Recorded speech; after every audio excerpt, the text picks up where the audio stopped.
بسم الله الرحمن الرحيم الحمد لله وحده والصلاة والسلام على من لا نبي بعده وعلى آله وصحبه أما بعد. السلام عليكم ورحمة الله وبركاته. تفسير القرآن سورة المرسلات. يا سورة المرسلات يا قرآن ترجم إنما مرلن كأنكس عندس كأنكس 19 ያሉትን ተማምረናል። ከአንቀጽ 20 አነሳለሁኝ ኢንሻአላህ። አዑዙ ቢላሂ ሚነ ሸይጣን ረጂም። አዑዙ እጠበቃለሁ ቢላሂ በአላህ ሚንከ ሸይጣን ከሸይጣን ረጂም እርጉም ከሆነው ከአላህ ስብሓነሁ ወተዓላ እዝነት ረሕመት ከተባረረው ሸይጣን በአላህ ስብሓነሁ ወተዓላ እጠበቃለሁ። ሱረቱል ሙርሰላት አንቀጽ 20 ምን አለ አላህ ስብሓነሁ ወተዓላ። እንግዲህ እነዛ ሙቶ መቀስቀስን የሚያስተባብሉ ሰዎች ምን አለ? አለም ነኽሉኩም ሚማኢን መሂን። አለም ነኽሉኩም እናንተን አልፈጠርናችሁምን? ሚማኢን ከውሃ አልፈጠርናችሁምን? መሂን ደካማ ከሆነ ውሃ አልፈጠርናችሁምን? ፈጥረናችኋል እያለ ነው። ስለዚህ እናንተን ደካማ ከሆነ ውሃ መፍጠር ነው የሚከብደው ወይስ እናንተን መቀስቀስ ነው የሚከብደው እያለ ነው። እኛን ካልነበርንበት ያስገኘ ጌታ እኛን መቀስቀስ ያቅተዋል እንዴ? እኛን ከዚህ ከደካማ ውሃ ፈጥሮ በኋላ መቀስቀስ ያቅተዋል? አያቅተውም፣ አያቅተኝም እያለ ነው አላህ። እና እናንተን ደካማ ከሆነ ውሃ ማለት ያኔ መንይ ማለት ነው ከሱን የፈጠርናችሁ እያለ ነው። ምን አለ? አለም ነኽሉኩም እናንተን አልፈጠርናችሁም? ምን ሚማኢን ከውሃ መሂን ደካማ ከሆነ ውሃ አልፈጠርናችሁም? ምን መልሱ ፈጥሮናል ነው።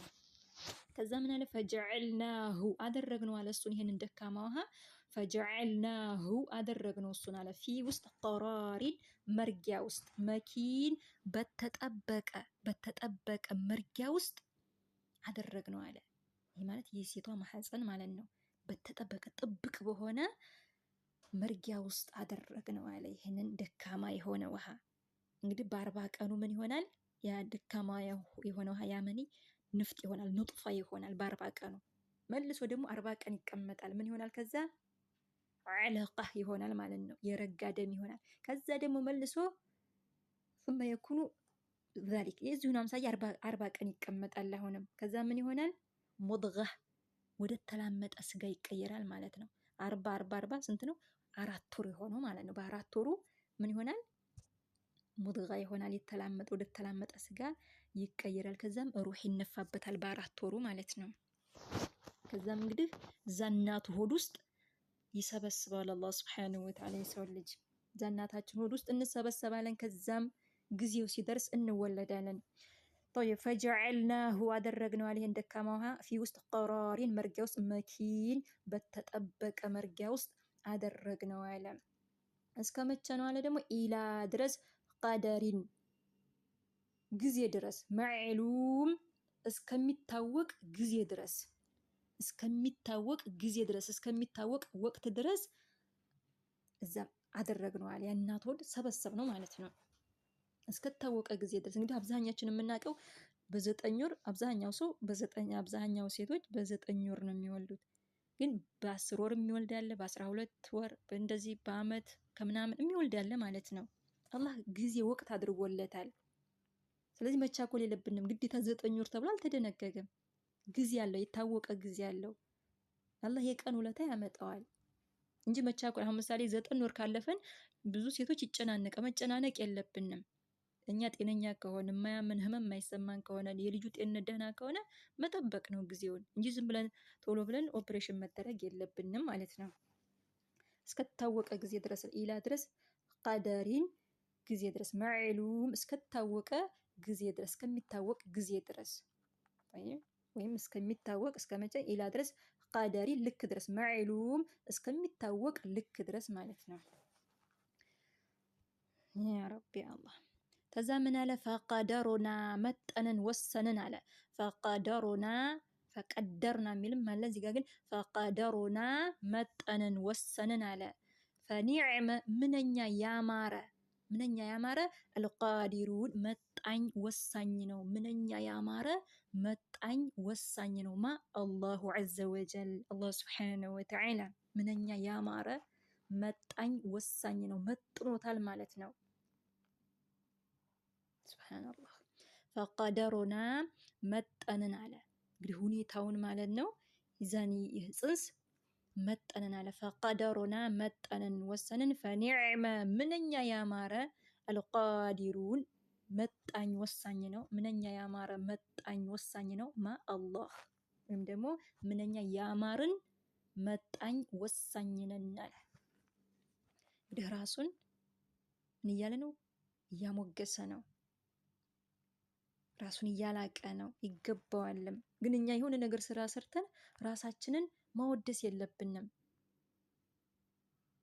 ማሞገስ የለብንም ራሳችንን።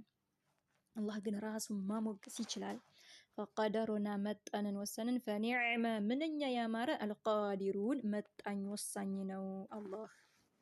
ከዛ ምን አለ? ወይሉ የውመኢዚን ሊልሙከዚቢን ወይሉን ወየውላቸው፣ የውመኢዚን የዛን ቀን ሊልሙከዚቢን ለአስተባባዮች ወዮላቸው አለ። አለም ነጅዐሊል አርዳ አለም ነጅዐሊ አላደረግንምን? አልአርዳ ምድርን አላደረግንምን?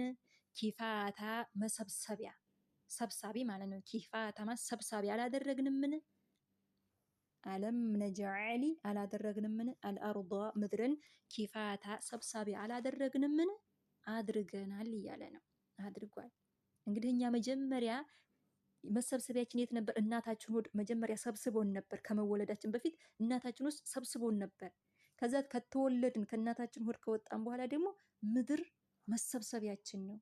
ሁላችንም ሰብስቦ ይዞናል። ምድር ላይ እንደፈለግን እንሆናለን። አለም ነጅዐል ያላደረግንም አልአርዳ ምድርን አላደረግንላችሁም ኪፋታ ሰብሳቢ አላደረግንላችሁም አድርጎልናል ነው። አለም ነጅዐል ያላደረግንምን አልአርዳ ምድርን ኪፋታ ሰብሳቢ አላደረግንምን አድርገናል እያለ ነው። አላህ ሱብሓነሁ ወተዓላ አድርጎልናል። ከዛ ምን አሕያአን ሕያውም ሆናችሁ ወአምዋታ ሙታንም ሆናችሁ ሰብሳቢ አላደረግንላችሁምን አድርጎልናል። እንግዲህ ሙታንም የምንቀበረው እዛው ነው። ሕያውም በህይወትም እያለን የምንንቀሳቀሰው እንሰራለን፣ የፈለግነው እናደርጋለን። የት ነው? ምድር ውስጥ ነው። ስለዚህ ሕያውም ሆናችሁ ሙታንም ሆናችሁ ምድርን ለእናንተ ሰብሳቢ ያደረግንላችሁ መሰብሰብ ያደረግንላችሁ አለ። ስለዚህ ምድር መሰብሰቢያችን ናት፣ ሰብሳቢያችን ናት። ሁላችንም ሰብስባ የያዘች ነች ምድር። አላህ አድርጎልናል። ከዛ ምን አለ? ወጀዐልና አደረግንላችሁ አለ። ወጀዐልና አደረግን ፊሃ በሷ ውስጥ በምድር ውስጥ ማለት ነው። ረዋሲየ ችካሎችን አደረግን አለ። ተራራዎች ጋራዎች ማለት ነው። ረዋሲየ ችካሎችን አደረግን አለ። እንግዲህ ተራራዎች ጋራዎች የምን ችካል ናቸው? የምድር ችካል ናቸው። ምድር እንዳይናወጥ ረዋሲየ ችካሎችንም አደረግን አለ። ሻሚኻቲን ረጃጅም የሆኑ ከፍ ከፍ ያሉ ማለት ነው። ረጃጅም የሆኑ ሻሚኻቲን ማለት ረጃጅም የሆኑ ችካሎችንም አደረግን አለ። ወአስቀይናኩም እናንተንም አጠጣናችሁ አለ። ማአን ውሃን አጠጣናችሁ። ፉራታ ጣፋጭ የሆነ ውሃንም አጠጣናችሁ አለ። እንግዲህ ውሃ የራሱ ቴስት አለው፣ የራሱ ጣዕም አለው። ምንም ነገር እንጠጣ፣ አሲር እንጠጣ፣ ምንም እንጠጣ ግዴታ ውሃ ያስፈልገናል። ውሃ በቃ ጥማችንን የምንቆርጥበት የሚያረካ የሆነ ነው እና የሚጣፍጥን ውሃም አደረግንላችሁ አለ። ወአስቀይናኩም አጠጣናችሁ ማአን ውሃን ፉራታ ጣፋጭ የሆነ የሚጣፍጥ የሆነ ውሃንንም አጠጣናችሁ አለ። ነዓም ወላሂ አድርጎልናል። እና ይሄ ሁሉ ነገር አድርጌላችሁ ትክዳላችሁ፣ ታስተባብላላችሁ፣ በእኔ እኔን ትክዳላችሁ። ወይሉን ወዮላችሁ፣ የውመኢዚን የዛን ቀን ሊልሙከዚቢን ለአስተባባዮች ወዮላቸው፣ ወይሉን ወዮላቸው፣ የውመኢዚን የዛን ቀን የውመል ቂያማ ሊልሙከዚቢን ለአስተባባዮች ወዮላቸው። እንግዲህ ወይሉ የውመኢዚን ሊልሙከዚቢን የሚለው 10 ጊዜ ተጠቅሷል እዚህ ሱራ ላይ ማለት ነው። ወዮላችሁ፣ ይሄን ሁሉ አድርጌላችሁ በእኔ ትክዳላችሁ፣ ታስተባብላላችሁ። ወዮላችሁ፣ ወዮላችሁ፣ ወይል የተባለ የጀሃነም ሸለቆ አለላችሁ። ከዛ ምን አለ? ከዛ ምን ይባላሉ እነዚህ ከሃዲያኖች ማለት ነው። እንግዲህ ሙቶ መቀስቀስን የሚያስተባብሉ እነዛ ከሃዲያኖች ምን ይባላሉ? ኢንጣሊቁ ሂዱ ይባላሉ። ኢላ ወደ ማ ነገር ኩንቱም በነበረው ነገር ቢሂ በሱ ቱከዚቡን ስታስተባብሉት በነበረው ነገር ወደሱ ሂዱ ይባላሉ ማለት ነው።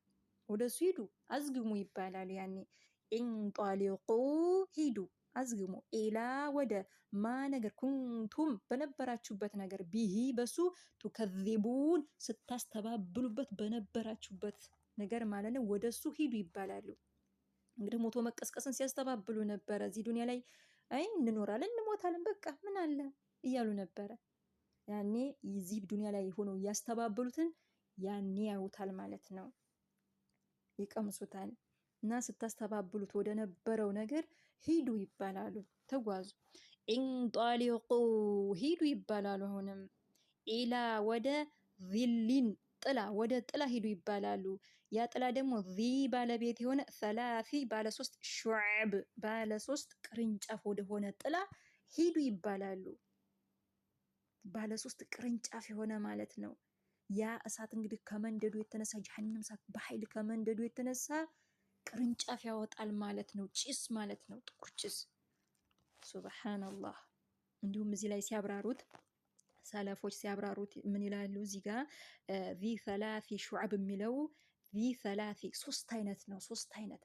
ሶስት አይነት ቅርንጫፍ፣ አንዱ ብርሃን፣ ሌላኛው ደግሞ ጭስ፣ ሌላኛው ደግሞ እሳት የሆነ ብርሃናማው የአማኞች ነው። ጥቁሩ ደግሞ የነዚያ የሙናፊቆች፣ እሳት የሆነው ደግሞ እሳት የሆነው ቅርንጫፍ ደግሞ የማን የነዚያ የካዲያኖች ነው ብለው እዚህ ላይ ፈስረውታል ማለት ነው። አንዳንዶች ደግሞ እንደዚሁ እንደመጣ ፈስረውታል። طيب እና ወደዛ ጥላ ሂዱ ይባላሉ ማለት ነው። ኢንጧሊቁ ሂዱ ይባላሉ። ኢላ ወደ ዚሊን ጥላ፣ ዚ ባለቤት ወደ ሆነው ጥላ፣ ሰላሲ ባለሶስት ሹዕብ ባለሶስት ቅርንጫፍ ወደ ሆነው ጥላ ሂዱ ይባላሉ። እንግዲህ ያ ቅርንጫፍ ከመንደዱ የተነሳ ቅርንጫፍ ያወጣል ማለት ነው። እና ባለሶስት ቅርንጫፍ ወደ ሆነው ጥላ ሂዱ ይባላሉ። እንግዲህ ጥላ አለ ብሎ ሲሄዱ ምን ያገኛሉ እነዛ ካዲያኖች? ላ ዛሊሊን ላ የለም አለ፣ ዛሊሊን ጥላ የለም አያጠላቸውም አለ። ላ አልሆነም፣ ዛሊሊን የሚያጠላቸው አልሆነም፣ ጥላ አልሆናቸውም አለ፣ የሚያጠላቸውም አልሆነም። ዋው አሁንም ላ አልሆነም፣ ዩግኒ የሚያብቃቃቸውም የሚያድናቸውም አልሆነም አለ። ሚነ ለሀብ ከተንቀልቃዩ እሳት ማለት ነው። ለሀብ ማለት ተንበልባይ ማለት ነው፣ የሚንበለበል። ሚነ ለሀብ ከሚንበለበለው እሳት የሚያድናቸው የሚያብቃቃቸው አልሆነም አለ። አያድናቸውም ያ ጥላ። ያው ጥላ ተባለ እንጂ ጥላ አይደለም ማለት ነው፣ የሚያቃጥል ነው። እነሱማ ጥላለን ብለው ሲሶክ ሲሉ ሲሄዱ ግን ያ ጥላ አያጠላቸውም። ላ አልሆነም፣ ዛሊሊን ጥላም አልሆነም አለ። የሚያጠላቸው አለም ላ አልሆነም፣ ዛሊሊን የሚያጠላቸውም አልሆነም። ዋው አሁንም ላ አልሆነም፣ ዩግኒ የሚያብቃቃቸው የሚያድናቸውም አልሆነም። ከምን ሚነ ለሀብ ከተንበልባዩ ማለት ነው። ሚነ ለሀብ ከተንበልባዩ ጀሀነም እሳት የሚያድናቸውም አልሆነም። ከዛ ምን አለ? ኢነሃ እንሆ እኮ እሷ ይቺ እሳት ማለት ነው፣ ይቺ ጀሀነም እሳት ኢነሃ እንሆ እኮ እሷ ተርሚ ትጥላለች አለ። ቢሸረሪን ያኒ ቃንቄ ተስፈንጣሪን ትጥላለች አለ። ያቺ ጀሀነም እሳት ተስፈንጣሪ ማለት ነው። ቃንቄ ታውቃላችሁ? እሳት ሲነድ ፍንጥር ፍንጥር እያለ የሚሄደው እሱ ማለት ነው። ተርሚ ትጥላለች እሷ ይቺ እሳት ቢሸረሪን ቃንቄን ትጥላለች አለ። ወይም ተስፈንጣሪን ማለት ነው ትጥላለች። ምን ያክላል አለ ደግሞ እሱ ሲገልጽልን፣ ከልቀስር ልክ እንደ ህንፃ ነው አለ። ትልቀቱ እንግዲህ ትልቀቱን እየገለጸ ነው። ከልቀስር ልክ እንደ ህንፃ እንደ ግንብ ነው አለ። አላህ ምኑ ቃንቄው እኮ ነው። እዚህ ዱንያ ላይ የነደደ ቢነድ እሳት ቃንቄው እዚህን ያክላል? አያክልም። ያ ተስፈንጣሪው። ያኔ ግን ያ ጀሀነም እሳት በኃይል ከመንደዱ የተነሳ እየተጎረደ እየተጎመደ ይሄዳል ማለት ነው፣ ይበራል። ላኢላሀ ኢለላህ። ያቺ እሳት እንግዲህ ኢነሃ እንሆ እኮ እሷ ተርሚ ትጥላለች፣ ቢሸረሪን ቃንቄን ትጥላለች አለ። ከልቀስር ያ ቃንቄ ደግሞ ከልቀስር ልክ እንደ ህንፃ ነው አለ፣ ትልቀቱ ማለት ነው።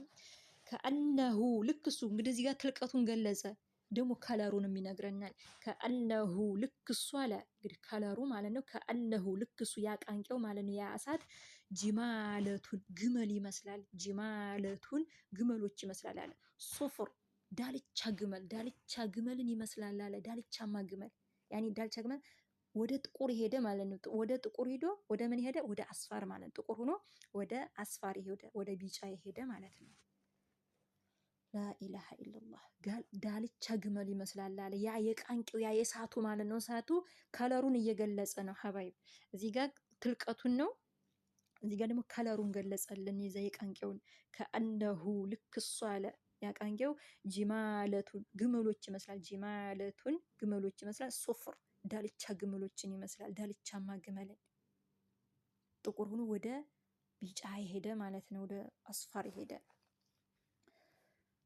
ላ ሐውለ ወላ ቁወተ ኢላ ቢላህ። ወይሉን አለ ወይሉን ወየውላቸው፣ ወይሉ የውመኢዝን ሊልሙከዚቢን፣ ወይሉን ወየውላቸው፣ የውመኢዝን የዛን ቀን ሊልሙከዚቢን ለአስተባባዮች ወየውላቸው። ሀዛ የውሙ ላ የንጢቁን አለ። እንግዲህ ይህ ሁሉ በሚከሰትበት ቀን ሀዛ ይህ አለ የውሙ ቀን ነው አለ። ላ የንጢቁን የማይናገሩበት ቀን ነው። ሰዎች የማይናገሩበት ቀን ያ ቀን ከባድ ከመሆኑ የተነሳ ማንም ዝም ብሎ እየተነሳ አይናገርም። አላህ የፈቀደለት ሰው ሲቀር እንጂ ማለት ነው። ምን ብሏል? እንደውም በሱረቱ ነበእ ላይ እንደነገረን ላ የተከለሙነ ኢላ መን አዚነ ለሁ ረሕማኑ ወቃለ ሰዋባ እንዳለው ላ የተከለሙን አይናገሩም ሰዎች የሰው ልጆች ኢላ ቢሆን እንጂ ምን ሰው አዚነ የተፈቀደለት ሰው ለሁለሱ አላህ የፈቀደለት ሰው ሲቀር ማለት ነው። አርረሕማኑ አዛኙ አላህ የፈቀደለት ሰው ሲቀር ያም የተፈቀደለት ሰው ደግሞ ወቃለ ሰዋባ ትክክለኛ ንግግርን ቃልን የተናገረ ቢሆን እንጂ። ስለዚህ አላህ የፈቀደለት ሰው እንጂ የሚናገረው ዝም ብሎ ማንም እየተነሳ ሊናገር አይችልም። ያም አላህ የሚፈቅድለት ሰው ደግሞ የተውሂድ ሰው መሆን አለበት። ያም የተፈቀደለት ሰው ደግሞ ትክክለኛ ቃልን ትክክለኛ ንግግርን የተናገረ ቢሆን እንጂ። ሀዛ ይህ አለ የውሙ ቀን ነው አለ ላ የንጢቁን የማይናገሩበት ቀን ነው። ወላ ዩእዘኑ አይፈቀድላቸውም አለ። ለሁም ለነሱ አይፈቀድላቸውም አለ። ፈየዕተዚሩን ምክንያትን ሊያቀርቡ አይፈቀድላቸውም አለ። ምክንያቱም ያ ቀን የምክንያት ቀን አይደለም። ዑዝር የምናቀርብበት ቀን አይደለም። ያ ቀን የሂሳብ ቀን የምንዳ ቀን ነው እንጂ የምክንያት የምናቀርብበት ቀን አይደለም። ለኛ አላህ ሱብሓነሁ ወተዓላ አቅል ሰጥቶናል፣ መልእክተኛን ልኮልናል፣ ቁርአንን አውርዶልናል። ስለዚህ በእኛ ላይ ሁጃ አለ፣ ማስረጃ አለ። እኛ የምናቀርበው ምክንያት ምንም ነገር የለም ማለት ነው። በእኛ ላይ ምንም ዑዝር የለም፣ ምክንያት የለም። ሁሉም ነገር ደርሶናል፣ መልእክተኛ ተልኮልናል፣ ቁርአን ደርሶናል። ስለዚህ በእኛ ላይ ምክንያት የለም እና ያ ቀን ምክንያት የምናቀርብበት ቀን አይደለም። የምንዳ ቀን ነው ያ ቀን። ወላ ዩእዘኑ አይፈቀድላቸውም ማለት ለሁም ለነሱ ፈየዕተዚሩን ምክንያትን ሊያቀርቡ ወይም ደግሞ ይቅርታ ሊጠይቁ አይፈቀድላቸውም። ጌታችን ወይ በዚህ ምክንያት እኮ ነው የካድነው፣ በዚህ ምክንያት እኮ ነው፣ በከሌ ምክንያት እኮ ነው ብለው ምክንያትም ሊደረድሩ አይፈቀድላቸውም። ጭራሽም ተሰሚነት የላቸውም፣ አይሰሙም፣ አይናገሩም ማለት ነው። طيب ወላ ዩእዘኑ አይፈቀድላቸውም ለሁም ለነሱ ፈየዕተዚሩን ምክንያትን ሊያቀርቡ ወይም ይቅርታ ሊጠይቁ ለነሱ አይፈቀድላቸውም። ወይሉ የውመኢዝን ሊልሙከዚቢን ወይሉን ወየውላቸው የውመኢዝን የዛን ቀን ሊልሙከዚቢን ለአስተባባዮች ይህንን ሐቅ ይህንን እውነታ ሞቶ መቀስቀስን የሚያስተባብሉ ሰዎች ወዮላቸው፣ ከዚህ ተግባራቸው ይቆጠቡ፣ ተቆጠቡ እያለን ነው። ስለዚህ ይህን ጊዜ ነው ዱንያ ላይ ያለን ነው እንጂ ሁሉን ነገር ማድረግ ያለብን እዛ ከሄድን በኋላማ ሁሉን ነገር ካየን በኋላ ጀሃነም ፍንትው ብሎ ከታየን በኋላ ምክንያት መደርደሩ ምን ያደርጋል? አይጠቅምም። መጸጸቱ አይጠቅምም። ኢንሻአላህ እዚህ ድረስ ይበቃናል። ከዚህ አነሳለሁ በቀጣይም ሀዛ የውሙል ፈስል ጀመዕናኩሙል አወሊን ከሚለው ኢንሻአላህ አነሳለሁ በአላህ ፈቃድ። ሀዛ ወላሁ አዕለም።